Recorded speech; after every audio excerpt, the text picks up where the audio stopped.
欢迎回来，新闻大白话。紧接着我们来看一下，现在目前中泰联手，因为看到了这个，等于说中泰哦，现在从3月开始啊，互相的这个免签，那旅游的搜寻热度直接暴增了7倍啊！这个消息一出，现在大陆的线上旅游平台相关的关键字搜寻热度哦，都比前一天成长超过7倍哦，包含了像是机票、饭店啊，都比上一季成长了6倍左右哦，等于说啊，因着这样的一个互相免签的一个合作，开始这个带动了整体的旅游。那当然，现在各国都希望大陆的观光客能够来旅游哦，只是为什么之前大陆观光客不愿意去泰国呢？就是受到这个电影孤注一掷，这个绑架诈骗吓破胆哦。你看这个标题，多一人观影，少一人受骗哦。然后讲的就是说这个孤注一掷里面讲到泰国观光的里面哦，有点好像会遇到一些这种很可怕的情况，所以使得这个泰国观光的旅游形象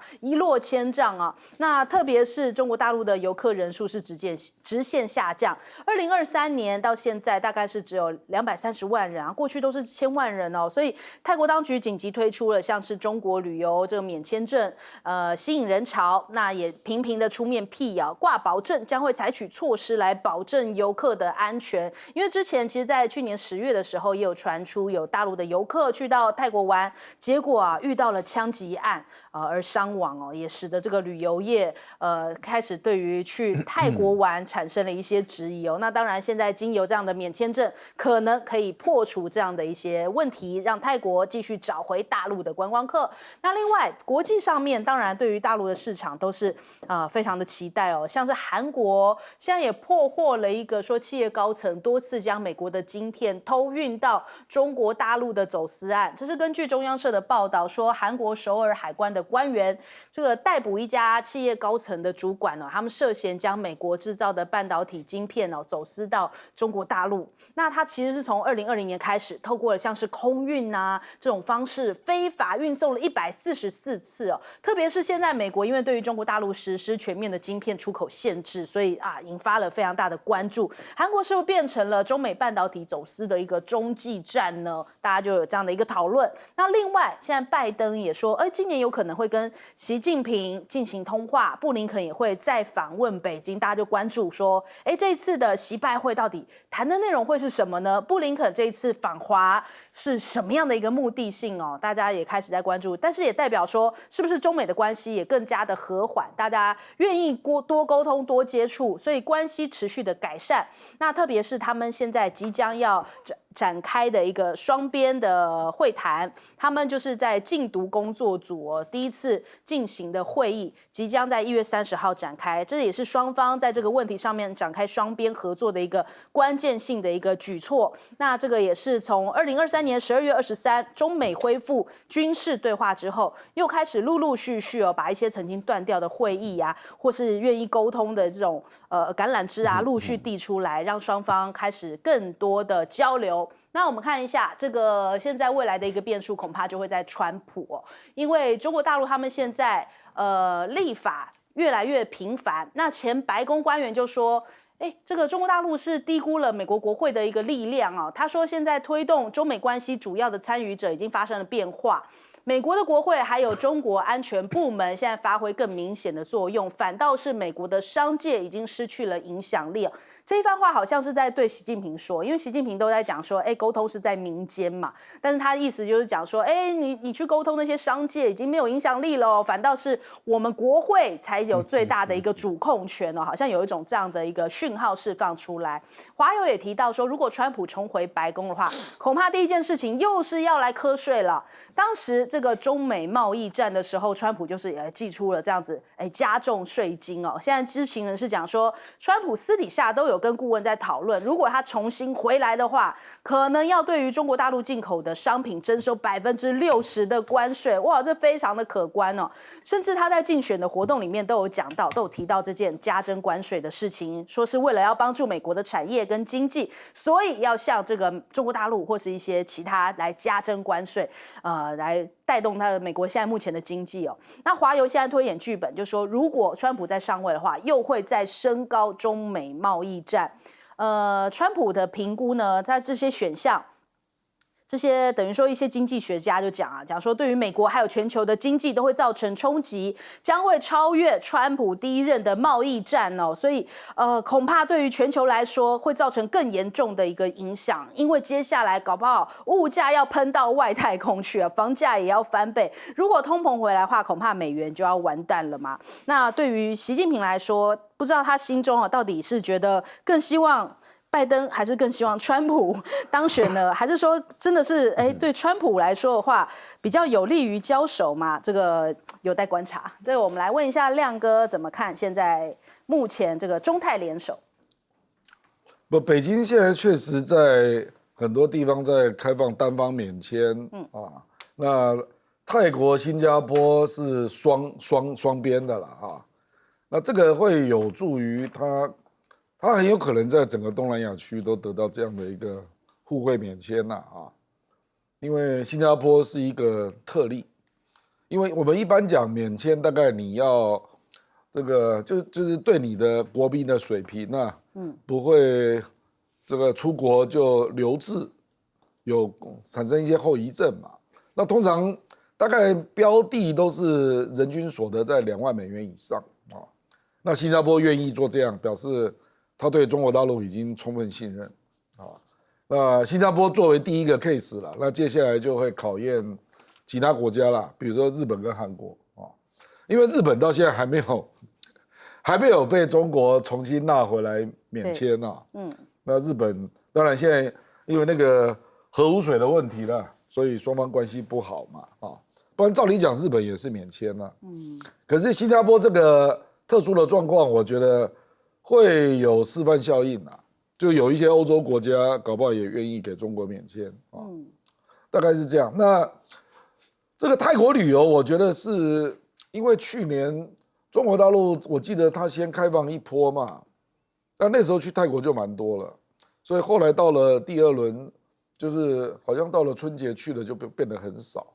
所以泰国感觉有相对失望我觉得这个倒不能够从1、2部电影来做判断而是真的很多人都去过了啦，讲白了啦很多人真的都去过了，所以可能会想去别的地方看看。而且另外还有，你现在也增加了一个竞争对手叫国旅就中国国旅确实也有大幅进步啦比如说哈尔滨就是典型的例子对不对？以前哪有这个情况，对不对？所以就旅游的行销来讲，我觉得他现在考虑可以去的地方越来越多了。那泰国当然是不错啦，可是他的对手出现了。这个马艾文本来就是共和党的幕僚啦，他讲这个话显然是违反事实啦。事实上，众议院的中国小组，请问现在主导过哪一个政策变成美国的政策的？美国的商务部跟国安部门有理他吗？我举随便一个例子啦，共和党那个众议员想要通过一个法案说美国的电动车的电桩不能够买中国的，这个案子就被拜登否决所以是谁在主导？拜登会受你国会的主导？你不要做梦了啦，怎么可能嘛？拜登他考虑的是美国人民的感觉啦，然后这个项目会不会损害到美国的利益那当然他的募款就是要美国的科技界因为科技界本来就是亲民主党的嘛，对，所以马艾文讲那话就表示，因为高科技界本来就不支持共和党所以他不知道民主党长期跟矽谷的关系了，所以他这个真的是太状况外了啦。好，来问赖老师。大陆的护照的含金量是只会越来越高，不会越来越低那这一次是新加坡、马来西亚跟泰国跟中国大陆互签这个免签协定的那这个是一个指标，因为中国大陆的人均所得已经到12000、13000了那它很有可能在一段时间以后会到2万，那就跟台湾是一样的，都是属于高人均所得的国家了那一旦是高人均所得的国家，基本上来说，中产阶级的数量那么大，而他们基本上来讲，到海外去移民的这种非法移民的意愿就很低了一般来讲都会经过合法移民，那一般来讲都不会走非法移民。这样的情况，欧洲的国家对中国大陆开放免签的幅度跟空间会越来越大。那目前来说的话，大陆是比较欢迎世界各国人到大陆去访问，来增加他们的观光服务业的收入。那他们也同意到这个这个东盟的国家去。泰国的问题确实是要解决它的安全问题，它的治安问题一定要解决，因为这种摘器官的事情，坦白说会吓死人了。我们例如说小朋友去泰国去玩的时候，一定是要一群人如果说是自由行的话，当一个人我们就会有压力了。那台湾还是照样去。我们还没有，我的儿子他们都还是一群人，但是欧洲我们基本上来讲，我们不会那么担心，是因为它相对安全。可是摘器官这种东西，如果是相对不安全来说的话，只要有几个案例，大家都会吓坏例如说你女儿或是儿子一个人去泰国，我们就会觉得说不行你要跟同学一起去这样的一个情形。我觉得泰国这个问题一定要解决，自己不解决问题，你要外国的观光客到你的国家来，大家坦白说会有压力的这一次苏立文跟王毅的对谈很明显的苏立文没有拿到他所要的。当然，拜登跟习近平的对话，那很有可能会在春季就会展开了，因为布林肯也要到中国大陆去访问，到北京。可是我觉得目前我的观察是这样，大陆跟美国的谈判每一次都会增加条件，看你到美国你什么时候松手为止。那这次中国大陆已经定出几个条件，有4个，我归纳出来有4个。第一个就是，不管你要谈红海的问题，谈俄乌的问题，谈朝鲜半岛的问题，你要谈具体的事情，中国大陆一定先跟你谈中美两国之间是什么关系。你是要是对手还是要是竞争者？那对手跟竞争者不是你界定，不是你说了算，是我说了算。因为你不能够说我这是竞争我不是对手。对大陆来讲没这一套，你这样的动作就是竞争，就是对手，不是竞争。或是这样的动作就是敌人，不是竞争。所以我觉得，你看，在这样的一个谈判过程中，你看王毅跟苏立文谈的一定就是中美关系。第二个，台湾你的立场是什么？现在中国大陆又加了一个了，不只是一个中国原则那个3公报的问题，现在又加了一个，就是你支不支持和平统一？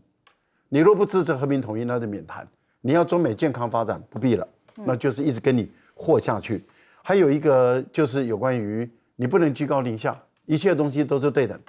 不要以为实力原则没这回事，我们跟你谈到底。最后一个就是国家安全跟经济竞争的定义，不是你美国人说了算。你动不动就拿国家安全，那对不起，中国大陆不买单。所以这次美国他希望说，你对美光应该要开放放一码啦，你对嘉泽稀土放一码啦，石墨要放一码。看起来中国大陆是完全没有同意。红海问题也没有同意帮他处理，朝鲜问题也没有同意帮他处理。所以你会发现，这次苏立文到大陆去的时候，其实是一无所得。好，将军。那这个中泰在3月1号开始免签，我认为是这个泰国需要中国大陆更多的观光客。在疫情以前，2019年疫情以前，中国大陆每一年到泰国的观光客1100万人。那现在在去年2023年才360万，1/3而已。那泰国是靠观光的，泰国7100万人是靠观光来这么养生的嘞，它不是这个靠工业。泰国农业也没有那么发达，因为经常有水患，所以它农业上也受到影响，靠观光。那靠观光最大的来源是中国大陆，因为现在在2023年被马来西亚超越了，因为马来西亚刚好在泰国的东边，刚好有地利之便。但是中国大陆跟泰国也是非常近那这样子过来，中国大陆人多，市场观光人口市场大，免签就过来。看看它可不可以恢复到以前的每一年中国大陆到泰国的观光客1100万人，看可不可以？我认为短期间可能没有办法，翻一翻可能从360万翻到720万可能，但是可能要过个2-3年之后才会到以前的2019年以前，每一年中国大陆到泰国的观光客1100万，大概还要有时间。另外我们来看，就是说美国那个总统这个候选人就在争取的共和党，我们叫川普。川普在他在当任的时候，他对中国大陆就3700亿美元的商品扣了15%的关税，这个很清楚。他现在说要扣60%，我认为不可能，因为就变成贸易壁垒，60%那几乎迈不过去了，因为你每卖过去100块钱的东西是要卖到160块，那没有赚头了，而且对美国来说会造成输入性的通货膨胀。在去年2023年，墨西哥跟加拿大已经超过中国大陆，是对美国最大的贸易进出口。现在中国大陆已经变成第3名了。那如果是川普如果是当选，他要加60%，那造成很多要从中国大陆进入美国的廉价的商品进不去了，进不去就变成输入通货膨胀。为什么？中产阶级会受不了，很多廉价的商品变贵了。美国的通货膨胀一严重之后，为了压抑通货膨胀，一定要提高利率。那利率也够高了，现在4%到5%，这之间在那边摆荡，那这样更受不了了。你这个利率再提高，大家投资更缩手，美国的经济会停滞。所以它整个是一环扣一环的。那这个状况下，我认为这个川普说，如果他当选，要对中国大陆输入美国的大陆扣60%的关税，我认为我纯粹是选举语言。好，我们先休息一下，广告之后马上回来。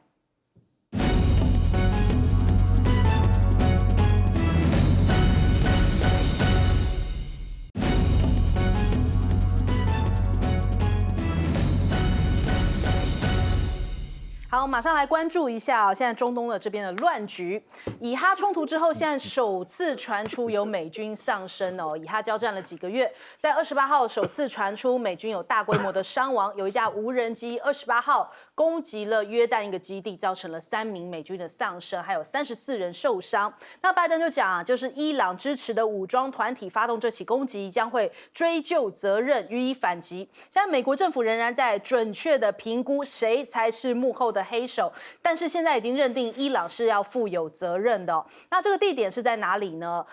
据传他们这一次就是美国的官员证实呢，这是发生在约旦靠近叙利亚边境小型的美军基地22号塔。那这个基地位于约旦跟叙利亚还有伊拉克的交界处，它的战略位置是蛮重要的，但是外界对它所知甚少。那这个22号塔，它其实有350名的美军跟空军的部队，距离叙利亚境内的坦夫基地是非常接近的。那坦夫基地其实也有少数的美军在对抗伊斯兰国的战斗当中有发挥关键的作用，同时它也是遏制伊朗军队在叙利亚东部集结的战略一环。在22号塔跟坦夫基地之间大概只有这个隔着这个约旦跟叙利亚的边界而相隔所以距离近到说这22号塔是可以直接赶快来支援坦夫基地的美军，同时还可以打击伊朗在这一片区域所支持的民兵组织，所以它的这个战略位置是非常的重要的那另外我们来看看这个现在美国中情局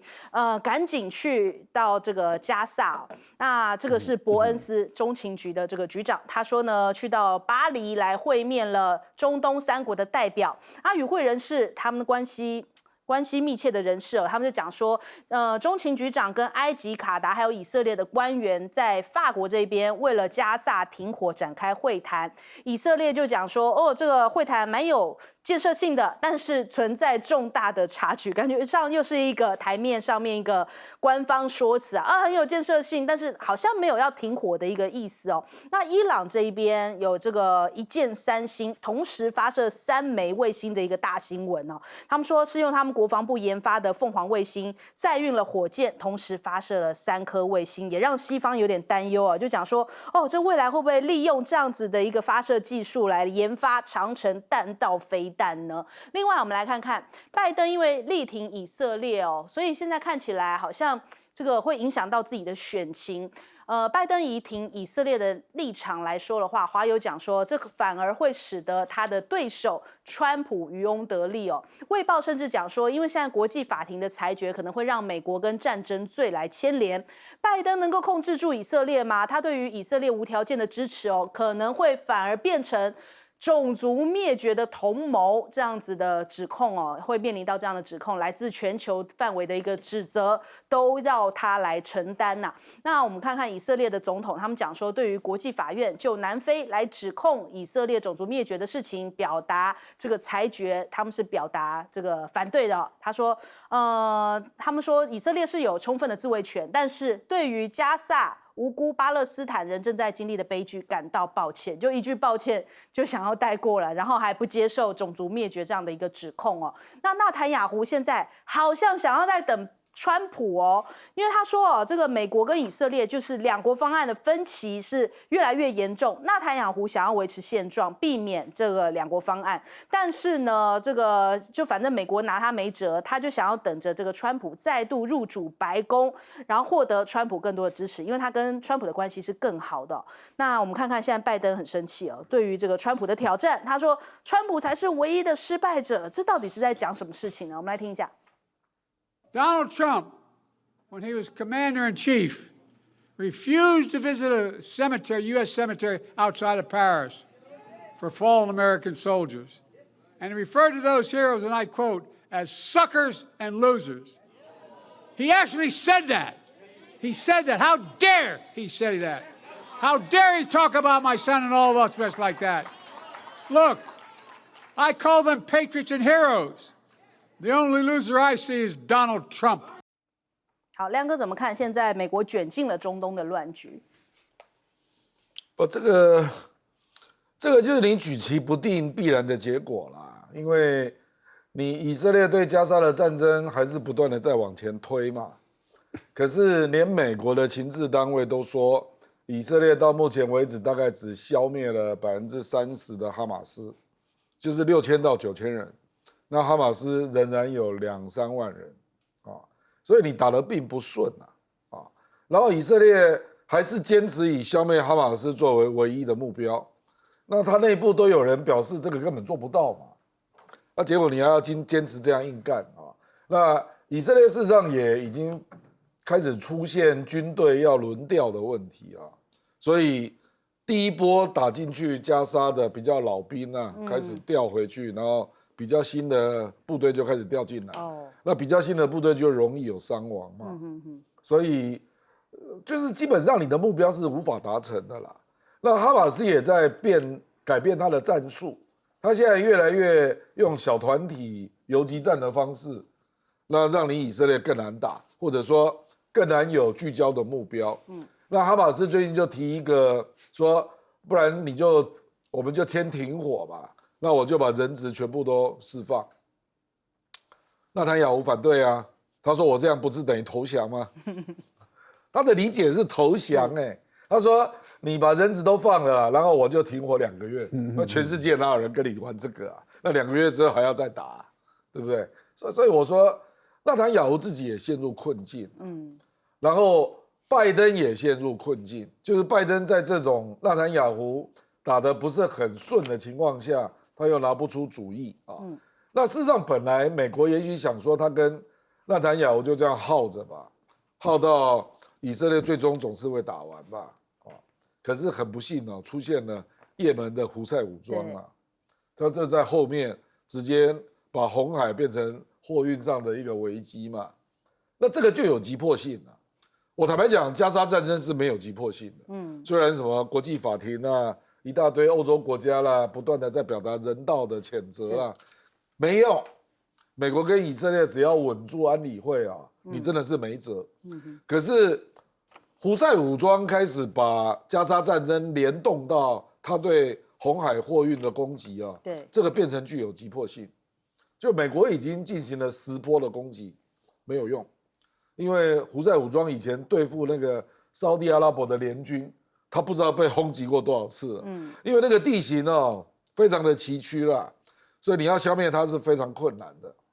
而且这些年来，他已经跟沙特阿拉伯打了10年了，那累积了非常多的装备，那基本上都导得到红海，所以美国是被这个逼到了啦，他被迫要拿出办法来，对，不然就会联动到全球供应链的危机嘛，所以他才卡住了，他必须要在短期内要拿出办法，就是这样。好，赖老师。现在美国陷入两难哈，因为礼拜6跟礼拜天这2天的军事行动是2个第一次。礼拜6的第一次是美国的军舰第一次是直接遭到这个在也门的胡塞组织的直接攻击，虽然没有成功啊，因为军舰的防导能力比较强，那有效的拦截成功了，但是英国的油轮失败了，所以被打到以后燃烧，那当然印度赶快过去救啊，灭火，但是这个油轮已经受创了啊，那拖回去以后一定是要进驻整修，而且那个损失保险费，我想这个对英国来讲是雪上加霜的事。这是第一次。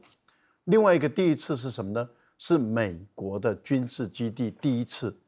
那么有士兵直接被打死。对，那美国已经曾经说，这个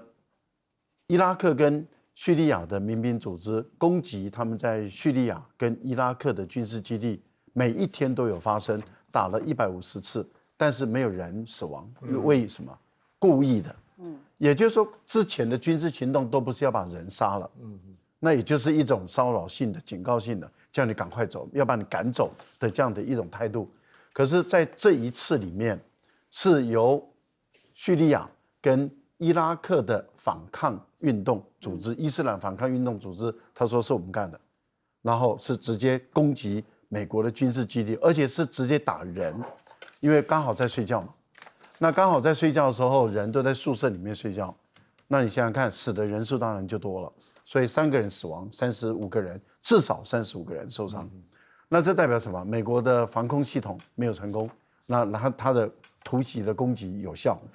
这个对美国人来讲陷入两难。虽然美国人说这是伊朗干的，伊朗说对跟我没关哦，他们这些组织的活动不是我能够指挥的。那当然美国可以说啊，一定是你赞助的。那美国的制裁对伊朗不敢用军事制裁，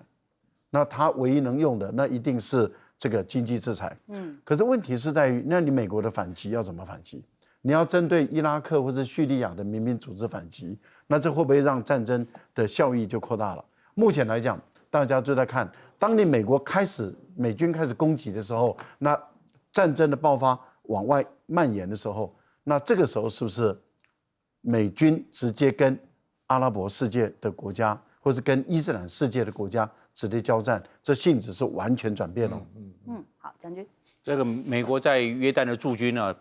本来是250人，因为以巴冲突增加到1000人。那现在他在约旦这个方面的这些所驻军呢，因为受到这个伤亡，我认为他会要局部调整，因为那个地方啊，战略后勤补给不容易，而势单力孤，就刚好那个套2两就在那个叙利亚边境，有叙利亚夹击，这边还有这个伊朗的军队。都在这个东方这边都会有这些战略压力，所以我们可以看得出来啊，美国在约旦的这方面的驻军会做调整。然后这个以色列纳坦雅胡，他是一直从头到尾都主张一国方案。美国的总统拜登是主张的是2国方案，对，2个从来没有折中方案，一国方案跟2国方案2个不搭嘎，没有折中，我认为这个搞不定了。那搞不定之后，这个以巴冲突，我认为短时间没有办法平安落幕，还会继续下去。那对美国来讲，美国是不利的，因为我们来看，伊朗它现在啊，伊朗的军队是比较强的，它是集中的，它刚好在伊朗是100万人的武装力量啊，非常强大。美国这一次在以巴冲突，并没有大量的驻军前进部署，没有。伊朗看到这一点，美国是一个有限制的遏制、有限制的拘束这个战火，这个不稳定在中东地区是有限制的。第二个，伊朗也看到美国今年11月是美国总统大选，美国总统大选最怕在军事上面扩大，一扩大之后，那美国总统拜登在这一方面就要吃亏，在选举上就会吃亏，所以他看到了就是今年11月，因为要大选的关系，有这方面的考量。第三个，美国一直在做冲突的管控，并没有要去扩大冲突，所以伊朗也看到这一点了。那既然看到这一点，那就给美国施压，反正你不会征兵嘛。对，所以你看，美国这个航母战斗群。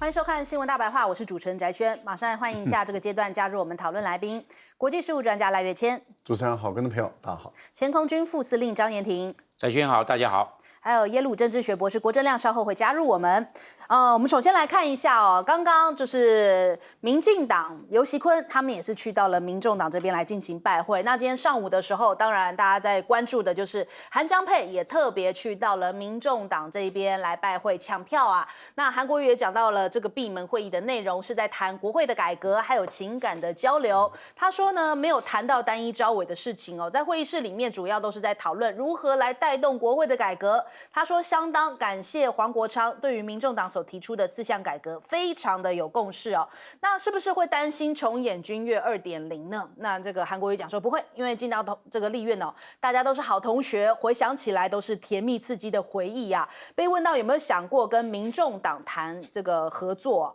他说今天的主人是民众党，你不问一下民众党吗？不问一下黄国昌委员吗？我今天不能讲的太多。那黄国昌讲法是，这是一个非常健康良性的互动，绝对没有外界形容的私设行堂、密室协商这些交换哦。那黄国昌也喊话，就是喊话对蓝绿喊话啦，把小党当空气这件事情吗？韩国瑜说会把民众党当成氧气啊，感觉更加的重要了。黄国昌说，这个往常蓝绿党团的总召啊，彼此谈好，达成协议，跟院长报告，把小党当成了空气。韩国瑜说会把这个民众党当成了氧气，而不是空气啊。只不过空气里面大概只有21%是氧气哦，是不是也符合这个真的是小党的一个角色比较小一点哦？那再来我们看看，这柯建铭也提到了，民众党不该私设行堂，搞密室协商，把8席膨胀为80席哦，应该询问韩未来如果在国会外交的时候，是否会受制于中国大陆呢？又开始那个中国威胁论又出现了，甚至是不是有点害怕韩国瑜这个角色？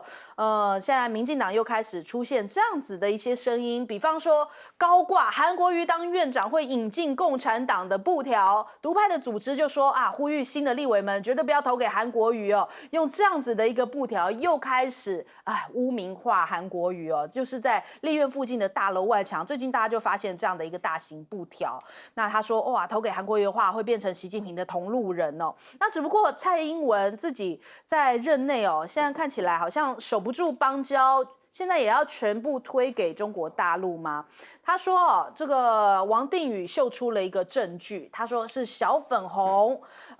就是等于是被土瓦鲁收买啊，这个一个记者了，用$450就写了一篇断交文啊，然后他就说啊，是不是现在大陆工资很低啊，$450就可以收买啊，提高工资哦，结果反倒被人家酸，就说那难道我们台湾如果要反制的话，我们$450拿不出来吗？我们$500拿不出来吗？台币15000就能够收买？台湾缺这些钱吗？你就买回去啊！为什么会在那边450还要拿出来做文章？而且其实一篇断交文真的能够有发挥多大的作用吗？这个恐怕不见得哦，因为就是一个土瓦鲁的在地的可能媒体吧，也不是像《金融时报》啊、《华尔街日报》这样子哦。他说这个中间人还可以从中分一些佣金哦，反正这就是一个中国威胁论啦。那另外我们来看一下，现在目前太平岛的码头整建完工，蔡英文到底会不会登岛？现在受到了瞩目哦。海巡署证实，他耗资了17亿元的南沙太平岛港侧这个浚深以及码头整建工程，在本月已经完成改善的工程了，预计在今年会派出100吨巡防舰来常驻太平岛。启用仪式到底蔡英文会不会登岛主持呢？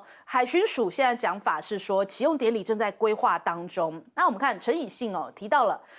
蔡总统如果卸任前始终没有登上太平岛的话，恐怕更证实民进党在南海政策上全盘失败。未来对于南沙主权的维护以及海洋权益的伸张，恐怕会产生更不良的影响哦。今天联合报也有这样的新闻眼来评论了，他说蔡英文登上太平岛是有利于南海主权的一个论述啊，因为中美军舰在月前曾经因为追逐对峙驶入了距离太平岛大概9里处哦，那等于是公然挑战了我方的主权。岛上的重大工程现在完工之际蔡政府应该是要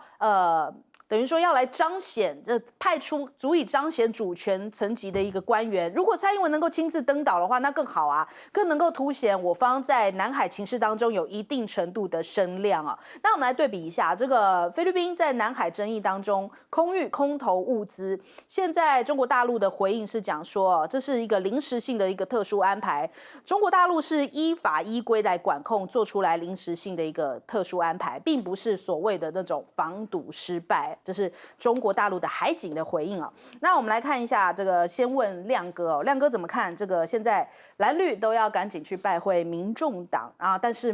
现在民进党感觉好像不断在污名化韩国瑜，真的是怕输吗？不，因为游锡堃就要去拜访民众党的时候，柯建铭还在后面扯后腿，你不觉得吗？柯建铭还在那边大骂民众党哦，这个，而且坦白讲，刚刚我也看到游锡堃跟蔡其昌去拜访民众党之后，大家的合照啦，蔡其昌就一个面那见的啦，什么意思？一个面那见的意思就是说，他给是一副就是不太高兴的样子啊。没谈好的事实上感觉，有时候这个肢体语言就显出你的心情啊。今天有几个地方值得观察啊。第一个就是民众党的 C 位是黄国昌，对，不是黄珊珊，不是黄珊珊哦。那黄国昌，我本来以为说，哎，有那个游锡堃去的时候 ，C 位会不会换成黄珊珊？结果也没有，都是黄国昌哦。那你可以看到黄国昌跟韩国瑜还有江启臣，尤其江启臣啊，江启臣这个人蛮老实的，他是大笑开怀啊，表示那个氛围是相当不错啊。那陈昭之也走过来笑眯眯的啊，这个我觉得应该是读到了某些讯息了哦。那接下来就轮到游锡堃去，那大家就是严肃着脸也没有抱一下，那个脸就有点僵了，僵了。我如果从今天纯粹这2点来解读啦，说民众党是黄国昌 C 位，那议席这件事是由他的路线占上风了，不然你怎么会在 C 位呢？是。第二个就是看会后的表情啊，那韩国瑜跟江启臣跟黄国昌都笑开怀的表情啊，所以我会认为蓝白合作的几率是大增。大增啊！而且韩国瑜会后立刻写的那个脸书啊，我觉得高度相当高，就表达了尊重少数的本质啦，那当然也凸显了都是在野党嘛，那在野党本来就要互相尊重，那事实上这个问题坦白说了，民众党内部确实本来有不同的意见的讨论就说你是要跟政权合作，成为执政联盟。还是要变成在野联盟啊？那来监督民进党嘛？对啊，那这里面当然也有一些人家把它导引到2026年的权力的竞争啦。比如说黄国昌他想选新北，那民进党苏巧慧是1000%没有可能礼让的啦，所以对黄国昌来讲，绿白合毫无意义。可是黄珊珊想选台北市。他就认为民进党有可能礼让他来跟蒋万安 PK 我事实上就江湖上就有这样的传言啊，就是会传到我的耳朵里这样不过我认为黄珊珊这个恐怕是高估了啦。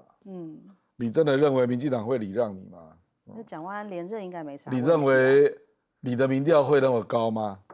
因为未来你的民调是取决于你在立法院的表现嘛。你如果绿白合。你的问政监督能够拉到最高吗？我真的是严重怀疑啊。所以我坦白讲，我认为黄国昌的逻辑是比较对的，就是说我就是在野党嘛，那我未来2年我就好好表现，展现我问政监督的爆发能量，让我的民调冲高，让我来挑战苏巧慧，挑战国民党啊。那搞不好，因为国民党侯友宜之后，本来是传出刘和然嘛。那刘和然副市长他本身又不是选举出身，所以在造势在民调上面要拉高难度比较高啦。可是你说台北市，你以为民进党都没人吗？事实上，那个林右昌也想选台北市长啊。林右昌，我认为他的政治能量一点也不输黄珊珊，而且你如果跟民进党合作，你黄珊珊怎么在立法院表现啊？对。因为毕竟你不是执政党嘛，对，那难道你要成为护航吗？护航你会有民调吗？所以这个就是很现实的问题。所以我认为未来2年你如果没有问政表现，你恐怕要挑战台北市那个空间是很小的啦。好，来问赖老师。其实我觉得他们的会谈的气氛是很好，但是我比较在乎的是结果怎么样。也就是说，2月1号马上要到了嘛，再没几天嘛。那投票的时候会怎么投啊？那如果说民众党在第1轮投给自己，也就是黄国昌、黄珊珊还是双黄嘛那投给自己，那很明显的第1轮就没有人通过嘛，那就马上要进入第2轮了。那要进入第2轮的时候，那民众党会怎么投？民众党如果投给韩国瑜江启臣，这个在他们的党内会不会产生什么样的发酵的一个作用？然后如果他投给民进党，又会产生什么样的作用？那有没有可能最后他还是不投？那也就是说，他们投下弃权票，那也就是第2轮的时候不投，由你国民党跟民进党去厮杀。那也就是说气氛很好，但是到最后的结果就是还是不投票，还是你们自己去决定。那这样的情形，那这个时候就是2大党啊都去拜会了，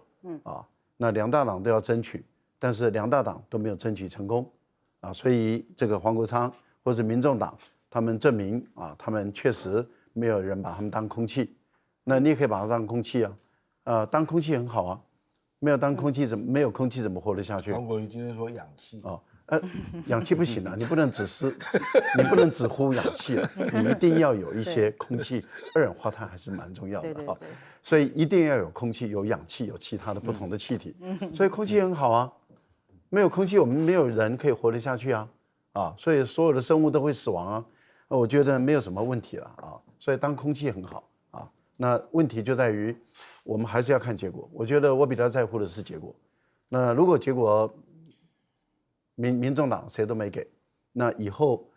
我想这2大党自己本身要心知肚明了，要心里有数了，也就是各党有各党的坚持，各党有各党自己路要走，哪些东西该合作，哪些就合作，哪些东西那么不应该合作，那就是按照自己的路线走。我想这个党的灵魂，党的党魂啊，一定要守得住，自己党的原则要守得住。另外一个部分里面拉布条没有用了。这套坦白说很幼稚，而且无效了那也就是说要拉就拼命拉嘛。其实没有台湾的选民其实也不会在乎这些台独在做什么的，因为也会把他们觉得很可笑就是永远长不大101套就是只会这一套。然后台湾的选民会觉得说，你们这个民进党你们这个台独党你们真的是永远不求进取永远就是会这一套。这套真的是已经烂到极点了，那就你们要烂就继续烂。那同样的道理，这个王定宇搞的这一套也没有用王定宇搞这一套，你看马上被网友就嘲笑了嘛。网友的嘲笑就是说，你连500块都付不起啊？那请问一下，那个庞贝奥已经在政坛中毫无影响力的庞贝奥来台湾就挖走我们台湾多少钱据说30万美元了。然后那个要发给台湾每个人都要一个 MK47的，那个欧布莱恩拿走多少钱？有人说可能40万美元那也就是说这些钱都肯花了图瓦鲁或者是他们里面的这些工作人员、媒体记者才几个人，你那个几十万都肯花，你这个钱你舍不得花这个简直是更开玩笑嘛。那个立陶宛12亿美元都肯花了，然后还没有建交这个有邦交的才1万多人呢，对啊，你这个钱都不肯花，这民进党在玩什么？那人家会觉得说你民进党简直是丢脸丢死了，那王定宇还要自曝其短，不必啦，你是立委资深的立委了，已经好几届了，从民意代表，从那个台南市的市议员莫名其妙的选上了立委，到现在，那么，还好他有黄姐，不然他那个党派还成不了因为不然他的海派就没了嘛。对，这个你应该跟黄杰在台北租一个，又要合租了的。合租那这个时候应该你付钱了你不应该再只8000块了贵一点那太平岛的问题，我估计蔡英文不敢去，美国绝对不会让他去。为什么？太平岛为什么属于我们的11段线？因为有11段线，南海的11段线，所以里面的岛屿都是我们的。太平岛当然是我们的，所以太平岛的归属问题是属于我们的，主要就是根据于11段线。11段线就是1945年日本战败投降，然后我们根据国际条约，在美国的协助下，我们去南海把这些岛礁都收回，我们把这个11段线画出来，我们开始对岛礁都命名，这个道理很明白。那你蔡英文，你一旦去太平岛，你就是承认它就是我们的11段线就是我们的。那这个时候你必须要对于越南、菲律宾要表明立场。美国人会让你这样做吗？好，来问将军。对，图瓦鲁这一个他写的这篇文章，断交的文章，我认为这个政府的处置在这一方面很差啊。因为图瓦鲁，我们是跟图瓦鲁是邦交国，跟邦交国，那怎么他的这些文章能够登出来，或者我们有主场优势？为什么在这个新闻战或舆论战这上面，我们反而列为这个劣势了，变成被动了，变成这个状况？然后中共花个500块美元，文章就登出来了，变成这个样子了。那我们主场优势，我们的外交到哪里去了？而且图瓦鲁这个国家非常小，26平方公里，然后12000人，那么少，很好管控的。这个邦交国非常好管控的，他可能在全世界上就派2个大使，一个驻联合国大使，另外驻台湾，没有了其他国家，因为他12000人嘛，那怎么弄？那我们很好，对他们有非常好的影响力，那怎么搞得变成我们在新闻战、在媒体战、在这个舆论战上面，我们反而是主场优势落到整个被动，完全就被动的受制于人了？你怎么这么荒谬？我认为，那我们外交官到哪里去了？我们政府到哪里去了？我们的主场优势到哪里去了？我认为这个应该反而检讨，不是又把这个推掉了啊！这是小粉红的写的文章，花了500块钱的美元，叫某一个记者写的，就这样子把它推掉了。他要追究这个责任，为什么我们这些人物、政府的这些高官，为什么没有注意到这些事情？为什么没有掌握到这些状况？为什么没有在这个制敌机先，有这些风吹草动，有这些蛛丝马迹的时候，赶快做管控就得了嘛，就不会有这些事情了嘛。那我们就把问题看到这个太平岛，太平岛这个码头已经完工了，可以停4000公吨级的军舰来做补给舰，没有问题。那我们为什么派100公吨的巡防艇？不是舰，因为舰比较大，艇100公吨的这个巡防艇，为什么是这样？我们是不是派大一点的？那越南的敦谦沙洲就在这个太平岛的东方12公里，很近。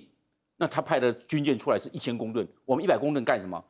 我们当然我们的海巡的官兵，你让他100公吨，一看之后整个气势都比下去了。我认为输人不输阵，气势要先摆出来，态势摆出来。我们在整个南海啊，除了东沙岛完全我们所掌控之外，南沙的群岛里面就太平岛，而且我们是最大的天然岛屿，应该派个500吨或1000吨级的巡防舰嘛过去，这个是气势摆出来了嘛。我们岛上那么多官兵，就我们派个100吨，你这个让那个菲律宾也好，放越南，尤其是越南在旁边，你这个是聊胜于无，摆了100公吨的，你出去怎么样去取缔别人？别人一靠近之后，你要看他的蒙头巨舰，我们一个小艇在旁边，我说不要，我们不缺这一艘，我得派一艘大的500公吨到1000公吨的这个巡防舰过去，这个才是展现我们维护太平岛的决心，然后把气势抬起来。这个对太平岛的在岛的官兵啊，还有海巡的弟兄哦，士气提振是非常有效果的。你派条小艇过来，一出去之后，马上我们本来要去取缔别人的，要去驱离别人的，一看被人家赶回来，会是这个状况哎，我们马上在战略态上就居于下风。所以他认为这个100公吨的巡防艇啊，不要派出去，要派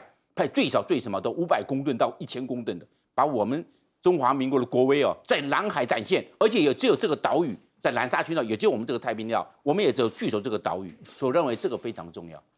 好，我们先休息一下，广告之后马上回来。我看最多。